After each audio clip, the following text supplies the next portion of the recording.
प्रश्न है, भारत के मौलिक अधिकारों के संबंध में निम्न वक्तव्यों पर विचार करना है। तो पहला है, मौलिक अधिकार राज्यकृत के विरुद्ध एक गारंटी है। बिल्कुल सही। यह संविधान के भाग 3 में सूचीबद्ध है। मौलिक अधिकार भाग 3 में है। बिल्कुल सही। मौलिक अधिकार सामाजिक, आर्थिक तथा राजनीतिक न्याय सुनिश्चित करते हैं। बिल्कुल सही। और मौलिक अधिकार संयुक्त राज्य अमेरिका में अधिकारों के बिल की भांति नहीं है।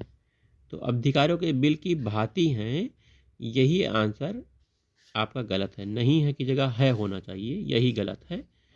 तो कौन सा सही है? तो तीनों सही हैं। 1, 2, 3 सही हैं।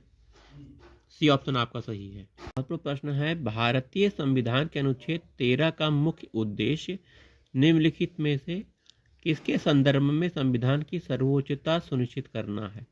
तो मौलिक अधिकारों के संबंध में है ये अनुच्छेद 13 का मुख्य उद्देश्य। ठीक है। भारतीय संविधान में समता का अधिकार 5 अनुच्छेदों द्वारा प्रदर्शित किया गया है। समता का अधिकार अनुच्छेद 14 से 18 तक है। अनुच्छेद 14, 15, 16, 17, 18 ये समता के अधिकार को प्रदर्शित करता है। अनुच्छेद 14 आपका विधि के समक्ष समता है। अनुच्छेद 15 है धर्म, मूल, वंश, जाति, लिंग, जन्म स्थान के आधार पर विभेद का प्रतिषेध है। अनुच्छेद 16 लोक नियोजन के विषय में अवसर की समता है।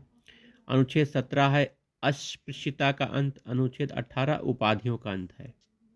भारतीय संविधान के किस अनुच्छेद के अंतर्गत सिखों द्वारा कृपाण धारण करना धार्मिक स्वतंत्रता का अंग माना गया है? अनुच्छेद 25।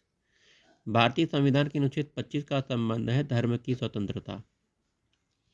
भारतीय संविधान के अनुच्छेद 25 में प्रयुक्त हिंदू शब्द किसे संबोधित नहीं करता? हिंदू शब्द बौद्धों को संबोधित करता है, जैनों को, सिखों को संबोधित करता है, पारसियों को नहीं करता। सी ऑप्शन सही है। पारसियों को हिंदू शब्द संबोधित करता नहीं है।